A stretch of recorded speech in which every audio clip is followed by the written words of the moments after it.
Hello there.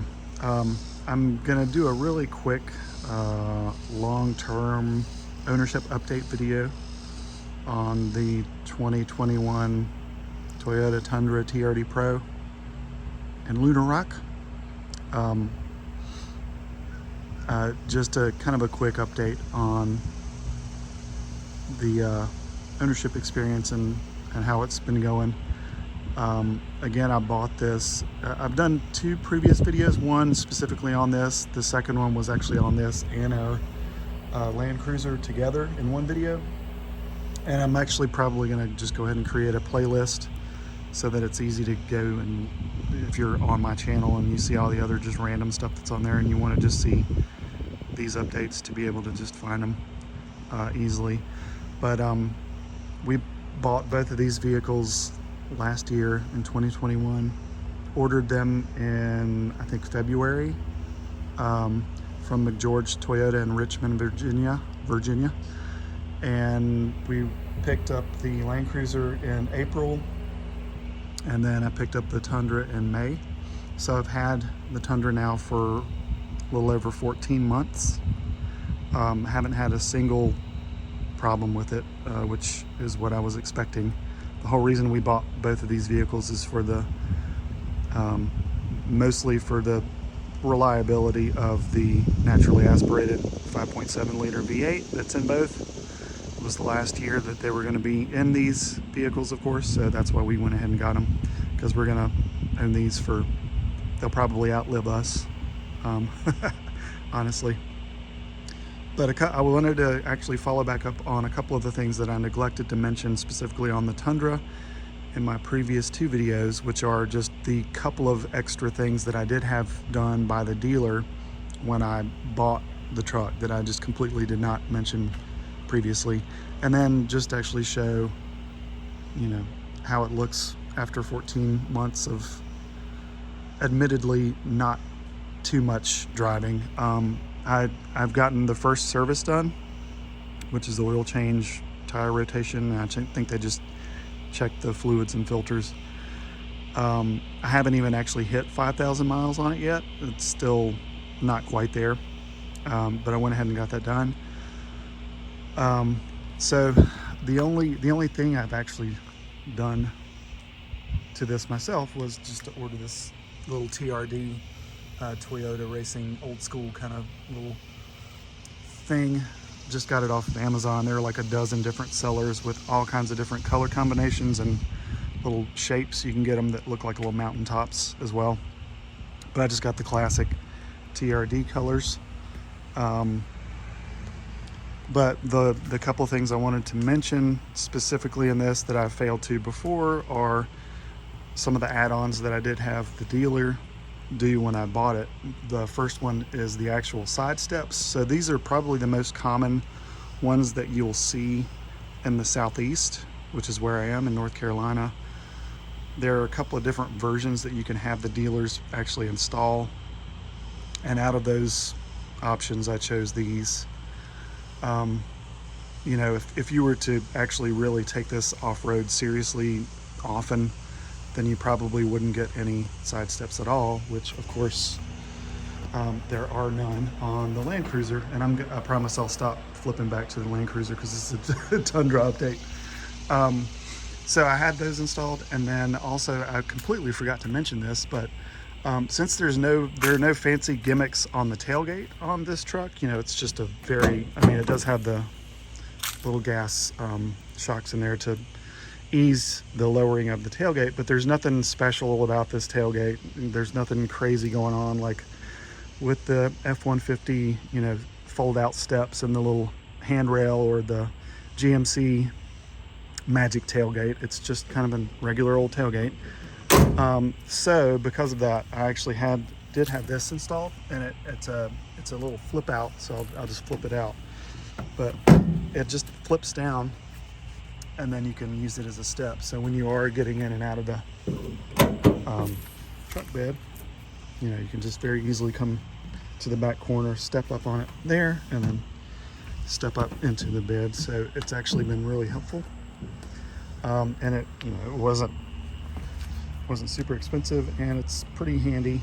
it tucks out of the way like that. So,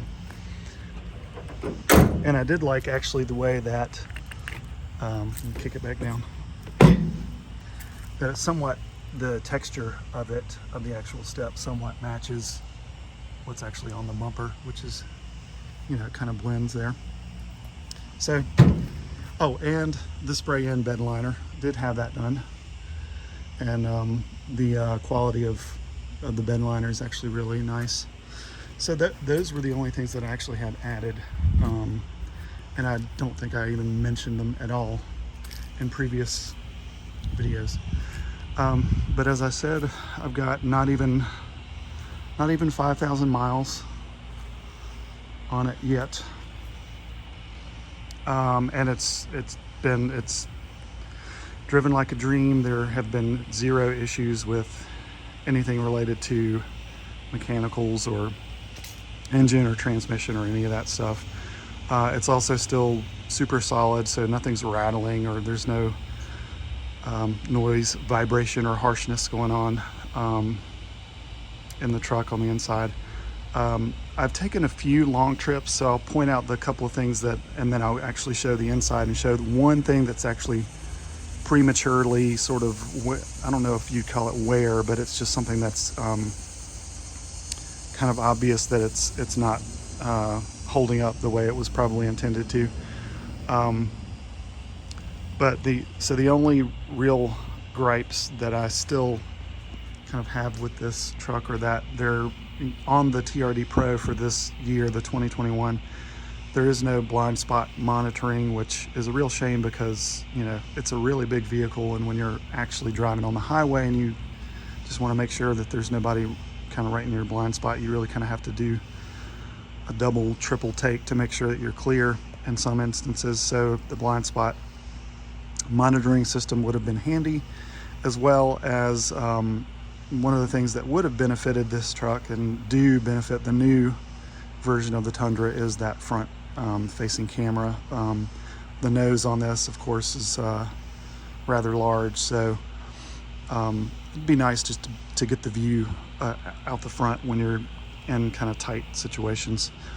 The only other gripe that I've had with this, and I'll go ahead and open this, it's probably pretty warm in here, so I might actually start it up as well, but for now I'm just going to open the door and mention so on the longer trips that we've taken, I find, I don't know if it's just my posture within my seating arrangement, the way that I'm driving. I feel like I've got a really good, you know, position set up, but this lower cushion just really ends up hurting after a while. So we have property in the mountains and in West Jefferson, and it's over 2 hours. I don't know if it's like between 2 and 2.5 hours to get up there. And when I've taken the truck up there, before we get there, it's almost excruciating the pain that I have. My leg kind of just starts to fall asleep and my butt ends up really hurting. So the lower cushion is just, I don't know if it's just really hard, if it's the way that I'm sitting when I've got cruise control going, the way that I tuck my right leg a little bit. I've played with a couple of different things related to that, but it ends up being really, really uncomfortable. And we usually end up having to, we stop at a rest area anyway, but it's an opportunity for me to kind of get out and get my legs moving around, because it really ends up being very uncomfortable. I used to do the drive between Greensboro, North Carolina and Lexington, Kentucky, which was like 6.5 hours in my little Honda Civic with no cruise control, and usually just stop once in the middle somewhere in West Virginia, and never had any of the issues that I'm already having in the seating position on this, and you know, just over 2 hours of driving. So that's the one thing I would mention, is that for me, this the bottom cushion of these seats ends up being really uncomfortable for long trips.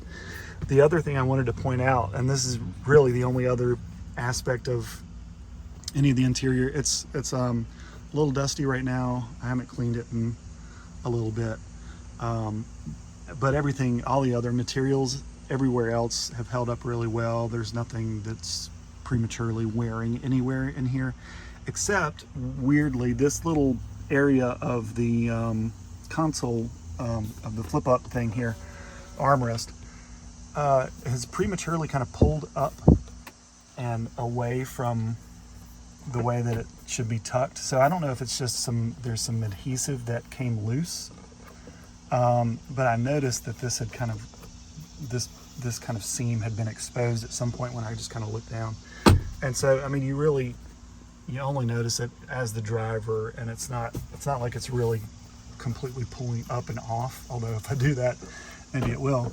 But I think it's just I don't know, maybe some adhesive that was originally placed has just lost its hold, and so it's just not holding anymore. Interestingly, I did so there are a couple of these little things underneath there. I did tuck a little portable tissue thing in there. It fits perfectly, so that's kind of cool. And you can put a couple of pins there and some other stuff there, which is nice. And the center console is freaking huge, so you have a full roll of toilet paper here, and some masks and some wipes down here, but yeah, there's tons of room down in this console. As far as one other thing just to mention really quickly is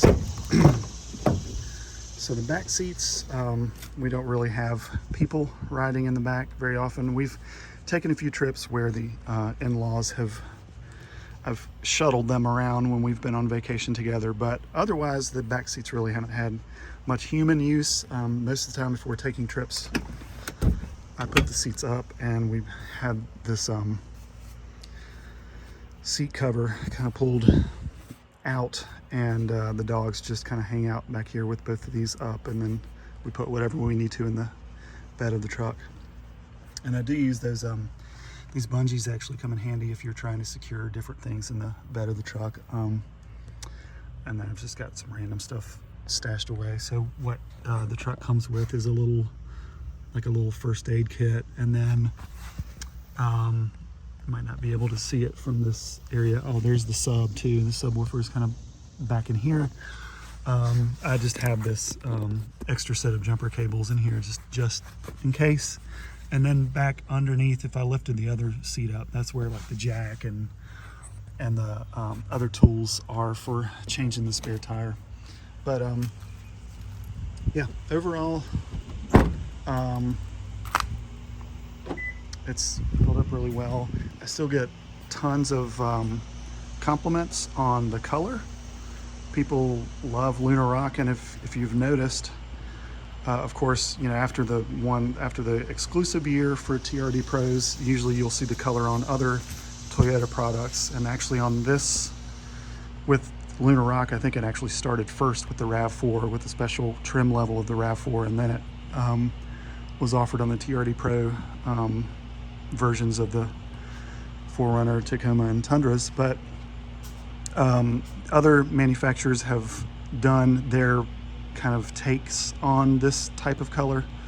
So Honda has a sort of a variant of this. I don't know what any of the other manufacturers' names are for the color, but I know Honda has a similar color. You see a lot on new Accords now, and there's a Hyundai version that's similar looking. I think Nissan has their own kind of take. So most of them aren't this green. They lean more toward other kind of color mixtures, but this one just is still really gets a lot of comments from just random people when we're out and about. And as I've mentioned before, depending on where the sun is and what kind of day it is, the character of the color really kind of changes. But that's just kind of a really quick, looks like around 15-ish minute update, long-term update. I'll continue to post these every now and then. I'll probably post like a 2-year update on this when we get to that point, and mention any other things that may have happened along the way, or things that I've discovered that I still like or maybe don't like as much. But anyway, thanks.